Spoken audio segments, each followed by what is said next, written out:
15वां दिन है। आज 15वें दिन में हम पेज नंबर 149 पर है, पहले विभाग में। ये चैप्टर नंबर 7 शुरू हुआ था, सॉरी 8। और शुद्धि से तंत्र का अभिप्राय क्या है, उससे भगवान बात कर रहे थे। मैं आगे पढ़ता हूँ।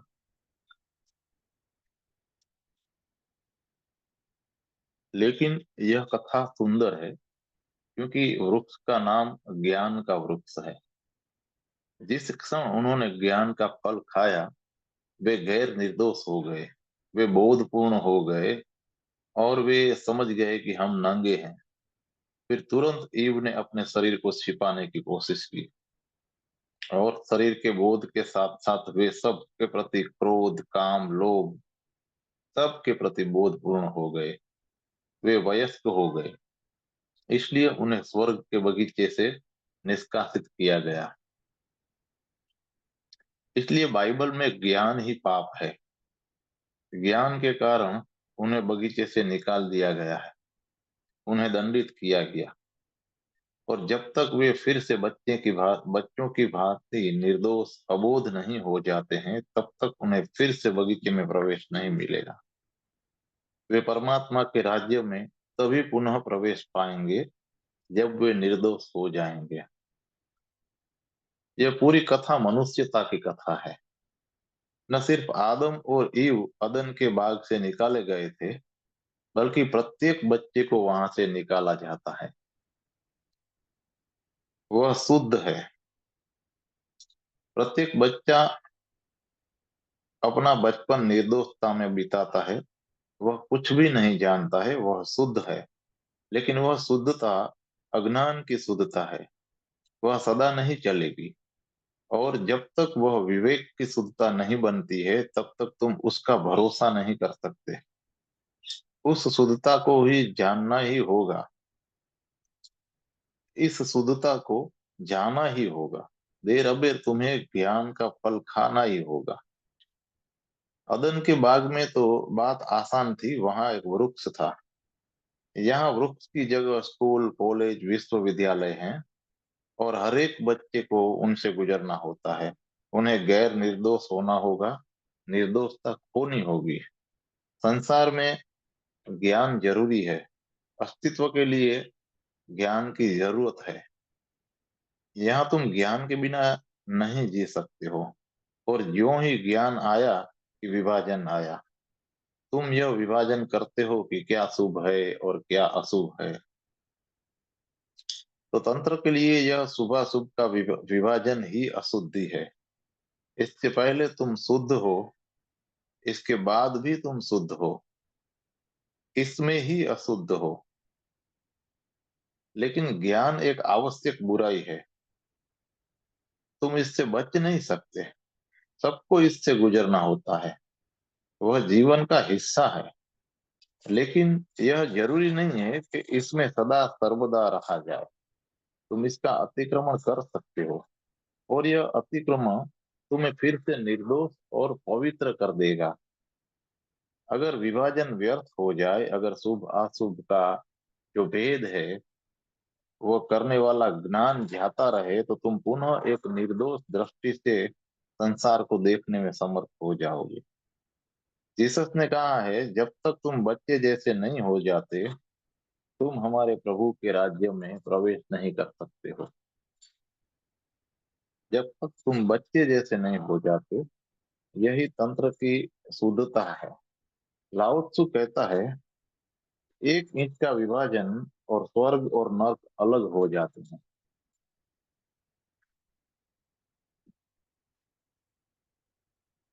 अविभाजन, बिल्कुल अविभाजन संत के मन का लक्षण है। संत नहीं जानता है कि क्या शुभ है और क्या अशुभ है। वह बच्चे जैसा है, लेकिन वह बच्चे से भिन्न भी है, क्योंकि उसने विभाजन को भी जाना है। वह इस विभाजन से होकर गुजरा है, और उसने इसका अतिक्रमण किया है, इसके पार गया है। उसने अंधेरे और उजाले को जाना है, और अब उनके पार चला गया है। अब वह अंधेरे को उजाले को अंग की तरह देखता है और उजाले को अंधेरों के अंग की तरह। अब उसके लिए उनमें कोई विभाजन नहीं है। प्रकाश और अंधकार एक हो गए हैं। एक ही तत्व की घटती और बढ़ती मात्राएं हैं। अब वह हर एक चीज को एक ही तत्व के कमोबेश परिणाम की भांति देखता है। वे कितने ही एक दूसरे से बिल्कुल विपरीत मालूम पड़े, पर वो दो नहीं है। जीवन और मृत्यु, प्रेम और घृणा, शुभ और अशुभ, सब कुछ एक तत्व के एक ऊर्जा के अंग है। अंतर सिर्फ परिमाण का है, अंश का है, मात्रा का है, और उन्हें कभी अलग अलग नहीं किया जा सकता। यह नहीं कहा जा सकता है कि इस बिंदु से विभाजन शुरू होता है, क्योंकि विभाजन है ही नहीं। शुभ क्या है, अशुभ क्या है, कहाँ से तुम उन्हें अलग अलग करके बांटोगे, परिभाषित करोगे? वे सदा हैं, एक ही चीज के अलग अलग परिमाण हैं। और जब यह एक बार जान और समझ लिया गया, तो तुम्हारा मन शुद्ध हो गया। तंत्र की शुद्धि का यही अर्थ है। इसलिए मैं तांत्रिक शुद्धि को निर्दोषता कहूंगा। अच्छा ही नहीं, लेकिन निर्दोषता अज्ञान पूर्ण होती है, तब वह किसी काम की नहीं होती। उस निर्दोषता को तो विदा देनी होगी। तुम्हें उसके बाहर जाना होगा, अन्यथा तुम प्रौढ़ नहीं हो सकोगे। ज्ञान का अर्जन और फिर ज्ञान का अतिक्रमण दोनों जरूरी है। दोनों प्रौढ़ता के अंग हैं। सच में वयस्क होने के हिस्से हैं, इसलिए उनसे गुजरो जरूर, लेकिन उनसे बंधे मत रहो, आगे बढ़ जाओ।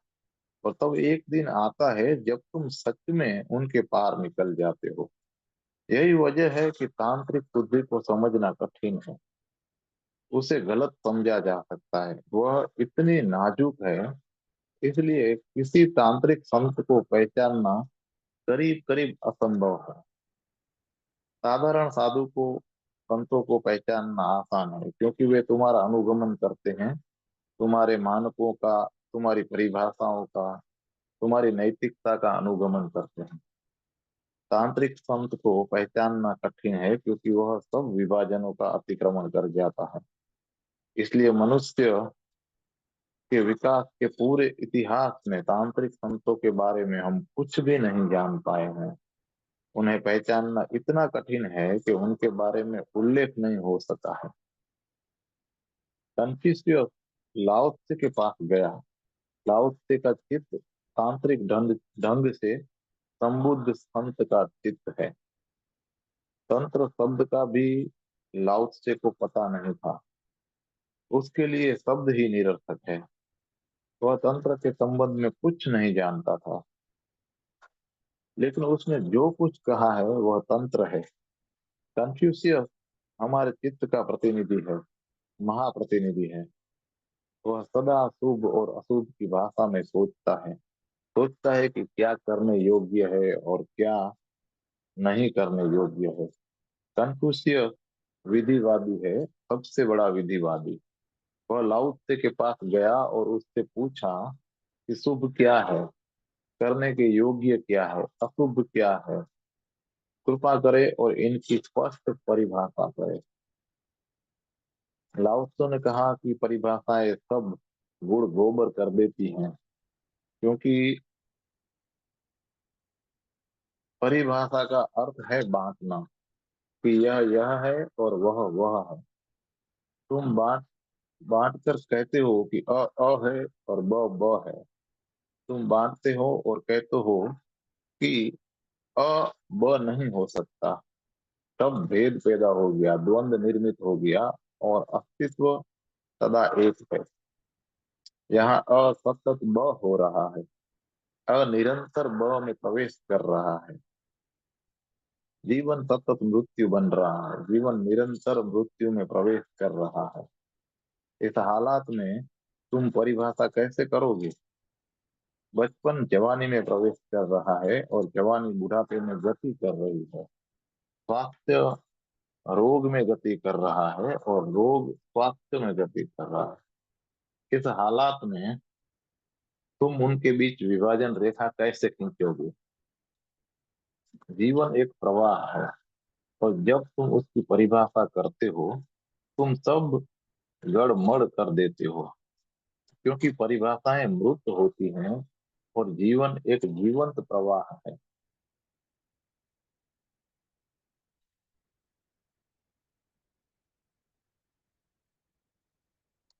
इसलिए परिभाषाएं सदा गलत होती हैं।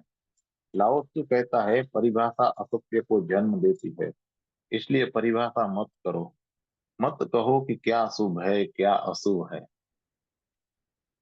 कन्फ्यूशियस ने कहा कि यह आप क्या कह रहे हैं?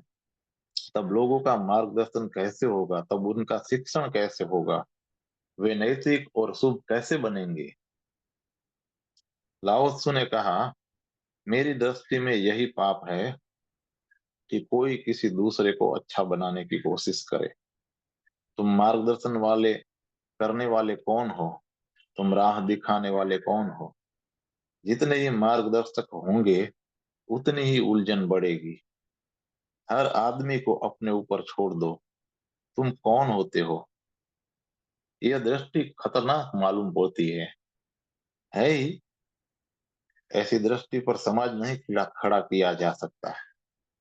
कन्फ्यूशियस यही पूछे जाता है, और लाओ त्सु की पूरी बात यह है कि प्रकृति स्वभाव पर्याप्त है, नैतिकता की जरूरत क्या है? स्वभाव सहज है, स्वभाव पर्याप्त है। आरोपित नियम और अनुशासन जरूरी नहीं है। निर्दोषता और सरलता काफी है। नैतिकता अनावश्यक है। स्वभाव सहज है, स्वभाव पर्याप्त है।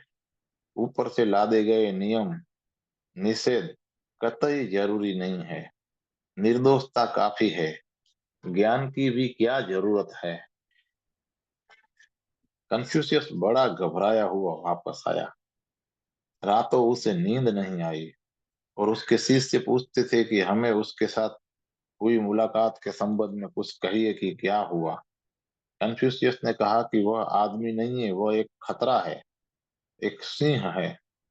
वह मनुष्य नहीं है। जहाँ वह रहता है, उधर कभी मत जाना। जहाँ लाओ त्सु का नाम सुनो, वहां से खिसक जाओ। वह तुम्हारे मन को पूरी तरह हिला कर छोड़ेगा। और यह बात सही है, क्योंकि पूरा तंत्र इस बात के लिए है कि मन का कैसे अतिक्रमण किया जाए। तंत्र मन को विनष्ट करने के लिए ही है। मन परिभाषा, नियम और अनुशासन के सहारे जीता है। मन एक व्यवस्था है, लेकिन सदा याद रहे, तंत्र अव्यवस्था नहीं है। और यह एक नाजुक बात है जो समझने योग्य है। कन्फ्यूशियस लाओत्सो को नहीं समझ सका। कन्फ्यूशियस अब चला गया, तब लाओत्सो हंस रहा था। उसके शिष्यों ने पूछा कि आप इतना हंस क्यों रहे हैं, क्या बात है? तो लाओत्सो ने कहा, समझ के लिए मन बड़ी बाधा है। कन्फ्यूशियस तक का मन बाधा है। वह मुझे बिल्कुल नहीं समझ सका, और वह मेरे संबंध में जो भी कहेगा वह नासमझी होगी। वह समझता है कि वह दुनिया में व्यवस्था लाने जा रहा है। तुम संसार में व्यवस्था पैदा नहीं कर सकते। व्यवस्था तो उसमें निहित है। व्यवस्था उसमें समाई हुई है। और जब तुम व्यवस्था पैदा करने चलते हो, तब अव्यवस्था ही पैदा होती है। कन्फ्यूशस तो सोचेगा कि मैं अव्यवस्था पैदा कर रहा हूं, लेकिन सच्चाई यह है कि अव्यवस्था वह पैदा कर रहा है। मैं तो अब आरोपित व्यवस्था के खिलाफ हूँ, क्योंकि मैं उस सहज अनुशासन में विश्वास करता हूँ जो अपने आप ही आता है, जो आप ही विकसित होता है। उसे लाना और लादना नहीं पड़ता है। तंत्र चीजों को इसी भांति देखता है। तंत्र के लिए निर्दोषता सहजता है, बिना किसी आरोपण के स्वयं होना। बस स्वयं स्वयं होना। जैसे वृक्ष बढ़ता है, वैसे बढ़ना सहजता है। और ध्यान रहे, तुम्हें तुम्हारे बगीचे का वृक्ष नहीं होना है, तुम्हें जंगल का वृक्ष होना है, जो सहजता से बढ़ता है, किसी मार्गदर्शन के अनुसार नहीं।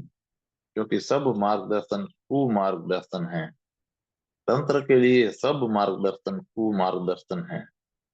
बिना मार्गदर्शन के, बिना पहरेदारी के, बिना दिशा सूचन के, बिना प्रयोजन के बढ़ता है। यह बस बढ़ता है। यहाँ आंतरिक नियम काफी है और कोई नियम जरूरी नहीं है। और अगर तुम्हें किसी और नियम की जरूरत है तो उसका अर्थ है कि तुम्हें आंतरिक नियम का पता नहीं है। उसके साथ तुम्हारा संपर्क टूट गया है। इसलिए असली चीज आरोपण नहीं है।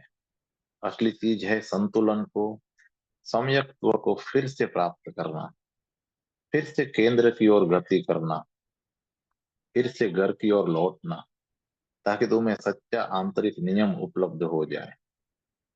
लेकिन नीति के लिए, धर्मों के लिए, तथाकथित धर्मों के लिए जरूरी है कि वे व्यवस्था को, अच्छाइयों को ऊपर से ला दें, बाहर से आरोपित करें। याद रहे, धर्म, नैतिक शिक्षा, पुरोहित, पोप, सब तुम्हें बुरा, बुनियादी रूप से बुरा मानकर चलते हैं। वे मनुष्य के शुभ में, उसकी अच्छाई में विश्वास नहीं करते हैं। किसी आंतरिक अच्छाई में उन्हें कोई भरोसा नहीं है। वे मानकर चलते हैं कि तुम बुरे हो, और जब तक तुम अच्छा न हो जाओ तब तक तुम्हें सिखाया जाए।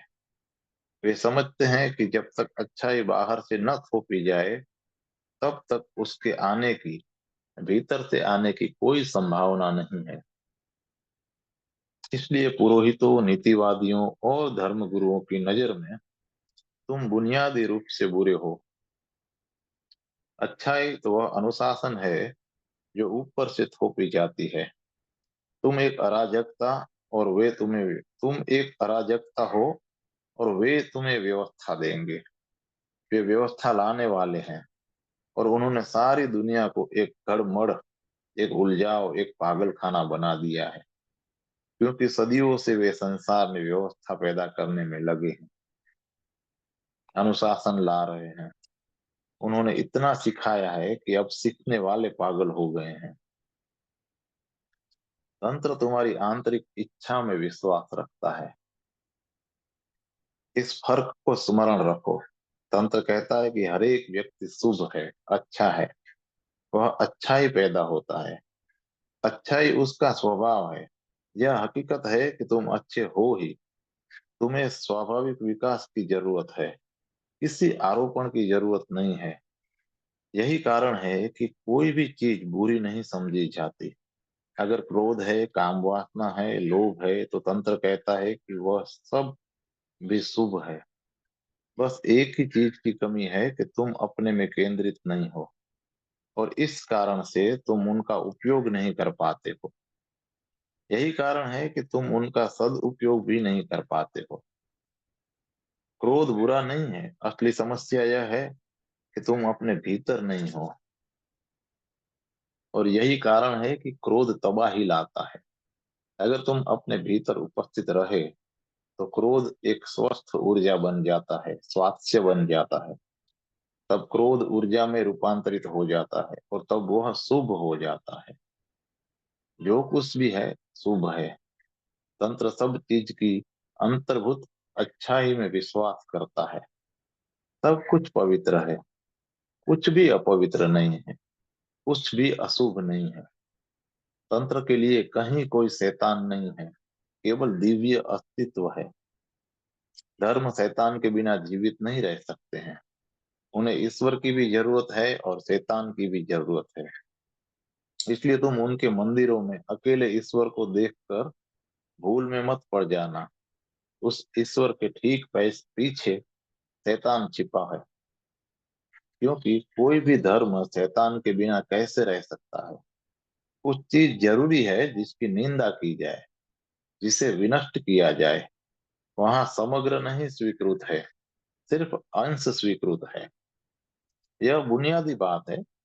कोई भी धर्म तुम्हें तुम्हारी समग्रता में नहीं, आंशिक रूप में, खंड में ही स्वीकार करता है। सारे धर्म कहते हैं कि हम तुम्हारे प्रेम को स्वीकार करते हैं, तुम्हारी घृणा को नहीं। वे कहते हैं हम तुम्हारे मौन को स्वीकार करते हैं लेकिन तुम्हारे क्रोध को नहीं। तुम क्रोध को मिटा दो और तुम्हारी जीवंतता भी मिट जाएगी। तब तुम शांत तो हो जाओगे लेकिन जिंदा नहीं रहोगे, मुर्दा होकर रहोगे। वह शांति जीवन नहीं है, मृत्यु है। धर्म तुम्हें सदा दो में, शुभ और अशुभ में बांटते हैं। शुभ को वे स्वीकार करते हैं और अशुभ के विरोध में खड़े होते हैं। तब तुम अशुभ को तब अशुभ को मिटाना है। इसलिए अगर कोई सच में उनकी मानकर चले तो अंतिम परिणाम होगा कि जिस क्षण शैतान मिटेगा उसी क्षण परमात्मा भी मिट जाएगा। लेकिन वास्तव में कोई भी उनकी नहीं मानता है, कोई मान भी नहीं सकता है, क्योंकि यह शिक्षा ही बेहूदी है। फिर लोग क्या करते हैं? वे बस धोखा देते हैं। इसलिए तो जगत में इतना पाखंड है। वह पाखंड धर्म के द्वारा पैदा किया गया है। तुम वह नहीं कर सकते जो धर्म करने को सिखाते हैं, इसलिए तुम पाखंडी बन जाते हो। अगर तुम उनकी मान कर चलो तो तुम मरोगे। अगर न मानो तो अपराधी अनुभव करोगे कि मैं अधार्मिक हूं। तब क्या किया जाए? इसलिए चालाक मन समझौता करता है। एक और तो वह उनके शाब्दिक समर्थन में कहता है कि मैं तुम्हारा अनुसरण करता हूँ, और दूसरी ओर वह वही करता है जो करना चाहता है। तुम अपने क्रोध को जारी रखते हो, अपनी काम वासना को चलाए रखते हो, अपने लोभ को जहां जहां का तहां रहने देते हो, और सतत यह भी कही जाते हो कि लोभ बुरा है, क्रोध बुरा है, काम बुरा है, और यही पाप है, यही पाखंड है। समूचा संसार पाखंड पूर्ण हो गया है। कोई आदमी ईमानदार नहीं है। यह बात विरोधाभासी लगती है। सभी धर्म ईमानदारी सिखाते हैं और वे ही बेईमानी की आधारशिला बने बैठे हैं। वे तुम्हें बेईमान बनाते हैं क्योंकि वे तुम्हें असंभव चीजें करने को कहते हैं। तुम उन्हें नहीं कर पाते हो और पाखंडी बन जाते हो। तंत्र तुम्हें तुम्हारी समग्रता में पूरे का पूरा स्वीकार करता है, क्योंकि तंत्र कहता है कि या तो पूरा स्वीकार करो या पूरा अस्वीकार करो। बीच बीच की बातें नहीं हो सकती। आदमी संपूर्ण है, जैविक रूप से संपूर्ण। तुम उसके खंड नहीं कर सकते हो। तुम नहीं कह सकते हो कि यह खंड हम नहीं स्वीकारेंगे, क्योंकि जिसे तुम अस्वीकार करोगे वह जैविक रूप से उससे जुड़ा है जिसे तुम स्वीकारते हो। यह ऐसा ही है कि जैसे मेरा शरीर है, कोई आता है और कहता है कि मैं तुम्हारे रक्त संचालन को स्वीकार करता हूँ, लेकिन हृदय की धड़कनों को नहीं। यह जो निरंतर धड़क रहा है हृदय, उसे मैं नहीं स्वीकारता हूँ, पर रक्त संचालन मुझे स्वीकार है। यह ठीक है, यह चुपचाप है,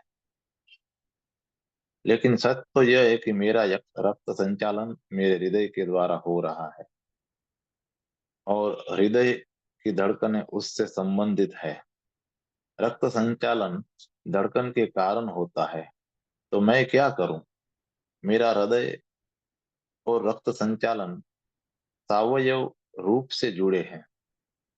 वे दो नहीं है, वे एक हैं। इसलिए या तो मुझे पूरी तरह से स्वीकार करो या पूरी तरह से अस्वीकार करो, लेकिन कृपा कर मुझे बांटने की कोशिश मत करो।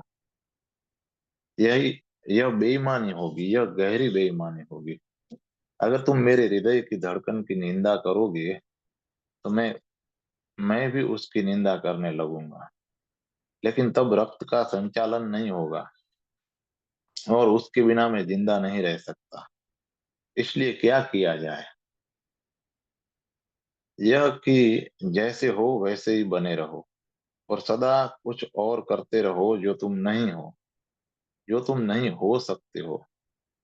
फिर यह देखना कठिन नहीं है कि कैसे हृदय और रक्त संचालन आपस में जुड़े हैं, लेकिन यह देख पाना कठिन है कि प्रेम और घृणा वैसे ही आपस में जुड़े हैं। वे वैसे एक ही हैं। जब तुम किसी को प्रेम करते हो तो क्या करते हो? वह एक प्रवाह है। वैसे ही जैसे श्वास का बाहर जाना है। जब तुम किसी को प्रेम करते हो तो क्या करते हो? तुम उससे मिलने के लिए बाहर जा रहे हो, वह श्वास का बाहर जाना है। और जब तुम घृणा करते हो तो वह श्वास का वापस आना है।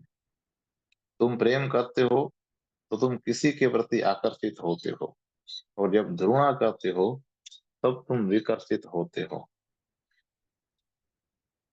लेकिन आकर्षण और विकर्षण एक ही प्रवाह की दो लहरें हैं।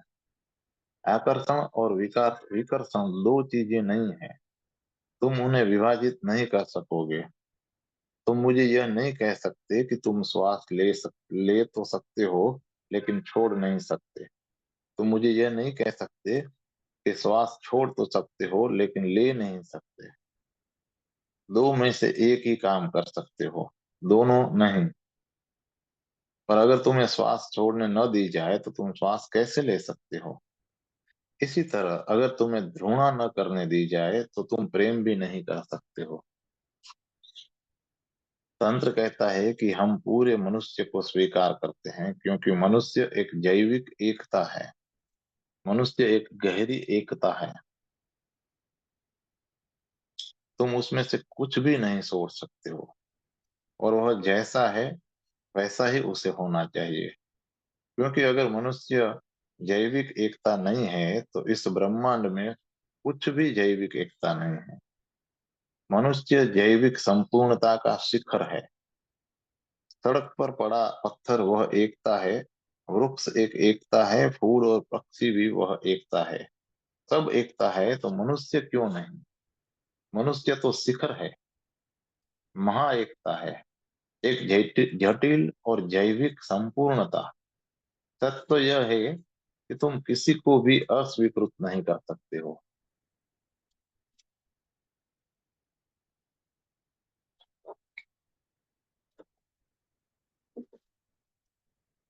तंत्र कहता है तुम जैसे हो, हमें वैसे ही स्वीकार हो।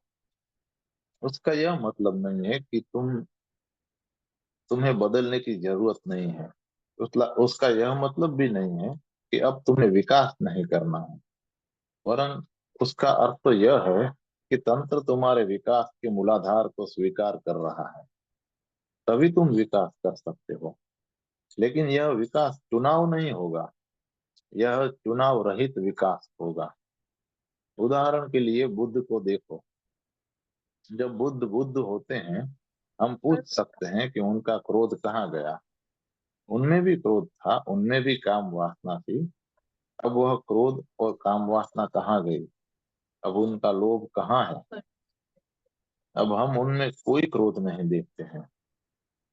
जब वे बुद्ध हो गए तो उनमें कोई क्रोध क्यों नहीं दिखाई पड़ता है? क्या तुम कमल में कीचड़ को देख सकते हो? कमल कीचड़ से आता है। अगर तुमने कमल को कीचड़ से जन्मते और बढ़ते नहीं देखा, और एक कमल का फूल तुम्हारे पास लाया जाए, तो तुम सोच सकते हो कि यह सुंदर कमल किसी तालाब के मामूली कीचड़ से पैदा हुआ है। ऐसा सुंदर कमल और कुरूप कीचड़ से? क्या कमल में कहीं भी तुम कीचड़ को पहचान सकते हो? कीचड़ कमल में है, लेकिन रूपांतरित होकर। उसमें जो सुगंध है वह उसी कुरूप कीचड़ से आती है। उसकी पंखुड़ियां, उसका गुलाबीपन उसी कुरूप कीचड़ का वरदान है। अगर तुम इस कमल को फिर से कीचड़ में छिपा के रख दो तो थोड़े ही दिनों में वह अपनी माता में विलीन हो जाएगा, और तुम फिर उसे नहीं पहचान सकोगे कि कमल कहाँ गया, उसकी सुगंध कहाँ है, उसकी सुंदर पंखुड़ियां कहाँ है। वैसे ही तुम बुद्ध में मनुष्य को नहीं पहचान सकोगे, लेकिन वह वहाँ है, एक बड़े और ऊंचे तल पर रूपांतरित होकर। वहाँ काम वासना है, क्रोध है, घृणा है। सब कुछ जो मनुष्य का है वह वहाँ है। बुद्ध मनुष्य है लेकिन वे अपने परम विकास को उपलब्ध हो गए हैं। वे कमल का फूल हो गए हैं। इसलिए उनमें तुम कीचड़ को नहीं देख सकते। लेकिन उसका अर्थ यह नहीं है कि कीचड़ वहां नहीं है। वह वहां है, लेकिन कीचड़ की तरह नहीं है, क्योंकि वह अब एक ऊंची एकता बन गई है। यही कारण है कि बुद्ध में न तुम्हें घृणा मिलेगी और न प्रेम मिलेगा। यह समझना और भी कठिन होगा, क्योंकि बुद्ध सर्वथा प्रेम पूर्ण मालूम पड़ते हैं। वे तुम्हें कभी घृणा नहीं करते हैं, कभी क्रोध नहीं करते हैं, वे सदा शांत है। लेकिन उनकी शांति तुम्हारी शांति से भिन्न है। वे समान नहीं है। तुम्हारी शांति क्या है, यह समझना और भी कठिन होगा। आइंस्टाइन ने कहीं कहा है कि हमारी शांति युद्ध की तैयारी के सिवाय और कुछ भी नहीं है। दो युद्धों के बीच में हमें शांति का एक छोटा सा अंतराल मिलता है, लेकिन वह शांति असली शांति नहीं है। वह दो युद्धों के बीच मात्र एक विराम है, एक अंतराल है। इसलिए तो वह विराम शीत युद्ध बन जाता है। कहना चाहिए कि युद्ध दो तरह के हैं, गर्म युद्ध और शीत युद्ध। दूसरे महायुद्ध के बाद रूस और अमेरिका के बीच शीत युद्ध हुआ। उनके बीच शांति नहीं है। वे महज दूसरे युद्ध की तैयारी में लगे हैं। वे तैयार हो रहे हैं। हर युद्ध अशांति और विनाश लाता है, इसलिए उसकी तैयारी के लिए अंतराल जरूरी है। लेकिन अगर संसार से सचमुच युद्ध विदा हो जाए, बिल्कुल विदा हो जाए, तो इस तरह की शांति जो सच में शीत युद्ध है, वह भी विदा हो जाएगी। क्योंकि यह शांति सदा दो युद्धों के बीच घटित होती है। अगर युद्ध समाप्त हो जाए, तो शीत युद्ध भी, जिसे हम शांति कहते हैं, वह समाप्त हो जाएगा। तुम्हारा मौन क्या है? बस दो क्रोधों के बीच की तैयारी का समय है। जब तुम चैन में आराम में हो, तो क्या होते हो? क्या तुम सचमुच शिथिल हो, सचमुच विश्राम में हो, या दूसरे विस्फोट की मात्र तैयारी कर रहे हो? क्रोध ऊर्जा का अपव्यय है, इसलिए तुम्हें समय चाहिए। जब तुम क्रोध करते हो, तो उसके तुरंत बाद तुम फिर क्रोध नहीं कर सकते। जब तुम संभोग में उतरते हो, तो उसके तुरंत बाद तुम संभोग में नहीं जा सकते। इसलिए तुम्हें समय की जरूरत होती है। कम से कम 2 दिन तक ब्रह्मचर्य रखने की जरूरत होगी, और यह तुम्हारी उम्र पर निर्भर करेगा। लेकिन यह ब्रह्मचर्य वास्तविक ब्रह्मचर्य नहीं है। तुम सिर्फ तैयारी कर रहे हो। दो संभोगों के बीच ब्रह्मचर्य नहीं हो सकता। तुम दो भोजनों के बीच के समय को उपवास कहते हो। इसलिए अंग्रेजी में सुबह के जलपान को ब्रेकफास्ट किया कहते हैं। लेकिन उपवास कहाँ है? तुम तैयारी भर कर रहे थे। तुम अपने भीतर निरंतर भोजन नहीं ठूंस सकते हो। तुम्हें अंतराल चाहिए। लेकिन वह अंतराल उपवास नहीं है, वह दूसरे भोजन की तैयारी भर है। ऐसे ही जब मौन रहते हैं, तो वह दो क्रोधों के बीच का मौन है। जब हम विश्राम में होते हैं, तो वह दो तनावों के बीच का विश्राम है। हमारा ब्रह्मचर्य दो संभोगों के बीच का ब्रह्मचर्य है। और जब हम प्रेम करते हैं, तो वह दो ध्रुवाओं के बीच का प्रेम है। इसे याद रखें। तो यह मत समझो कि बुद्ध की शांति तुम्हारी शांति है। जब तुम्हारा क्रोध क्रोध खत्म होता है, तब तुम्हारी शांति भी खत्म हो जाती है। वे दोनों साथ साथ रहते हैं, उन्हें अलग नहीं किया जा सकता। वैसे ही बुद्ध के ब्रह्मचर्य को अपना ब्रह्मचर्य मत समझो। जब तुम्हारी काम वासना विदा होती है, तब तुम्हारा ब्रह्मचर्य भी विदा हो जाता है। दोनों एक ही चीज के हिस्से थे। दोनों साथ साथ विदा होते हैं। बुद्ध के साथ एक भिन्न ही व्यक्ति का उदय होता है, जिसकी तुम्हें कोई भी धारणा नहीं हो सकती। तुम सिर्फ द्वंद्वों की सोच सकते हो। तुम यह सोच भी नहीं सकते कि बुद्ध किस भांति के मनुष्य हैं, कि उन्हें क्या घटित हुआ है। उनमें समस्त ऊर्जा अस्तित्व के एक सर्वथा भिन्न तल पर आकर खड़ी हुई है। कीचड़ कमल बन गया है, लेकिन वह है। कीचड़ को कमल से निकाल बाहर नहीं किया गया है, वह रूपांतरित हुआ है। इसलिए तंत्र तुम्हारी समस्त ऊर्जा को स्वीकार करता है। तंत्र किसी को छोड़े जाने के पक्ष में नहीं है, वह उसे रूपांतरित करने के पक्ष में है। और तंत्र का कहना है कि इस रूपांतरण की ओर पहला कदम स्वीकार है। यह पहला कदम स्वीकार करने का कदम कठिन है। तुम दिन में कई बार क्रोध करते हो, लेकिन उस क्रोध को स्वीकारना बहुत कठिन है। क्रोध करना बहुत आसान है, लेकिन उसे स्वीकारना कठिन है। क्यों? क्रोध करने में बहुत कठिनाई नहीं होती है, लेकिन उसे स्वीकारने में कठिनाई होती है। क्रोध करना उतना बुरा नहीं मालूम पड़ता है जितना बुरा उसे स्वीकारना मालूम पड़ता है। हर आदमी सोचता है कि मैं अच्छा आदमी हूँ, और यह क्रोध क्षणिक है। यह आता है और चला जाता है। वह तुम्हारी प्रतिमा को नष्ट नहीं करता है। तुम अच्छे के अच्छे बने रहते हो। तुम कहते हो क्रोध बस हो गया। वह तुम्हारे अहंकार को नहीं नष्ट करता है। इसलिए जो लोग चालाक हैं, वे तुरंत पश्चाताप कर लेते हैं। वे क्रोध करेंगे और फिर पश्चाताप कर लेंगे। वे क्षमा मांग लेंगे। मैं उन्हें चालाक क्यों कहता हूँ? क्योंकि उनका क्रोध उनकी प्रतिमा को कंपा देता है। वे बेचैन अनुभव करने लगते हैं। वे समझते हैं कि मैं इतना बुरा हूं कि क्रोध करता हूं। इसलिए उसकी अच्छे आदमी होने की प्रतिमा कांपने लगती है, और उसे फिर से पुनर्स्थापित करना है। इसलिए वह कहता है कि यह बुरा हुआ, ऐसा फिर मैं नहीं करूंगा, मुझे क्षमा करें। और क्षमा मांगकर उसकी प्रतिमा पुनर्स्थापित हो जाती है। वह फिर दुरुस्त है। ठीक है, क्रोध के पहले की अवस्था में वापस चला गया है। क्षमा मांगकर उसने अपने क्रोध को बराबर कर दिया। अपने को बुरा कहकर उसने अपनी भलमनसी वापस पा ली है। यही कारण है कि तुम जन्मों जन्मों तक क्रोधी बने रहते हो, कामी बने रहते हो, कब्जा जमाते रहते हो, या यह वह करते रहते हो, लेकिन कभी उन्हें स्वीकार नहीं करते। यही मन की चालाकी है। यह जो भी तुम करते हो वह परिधि पर है। केंद्र पर तुम भले बने रहते हो।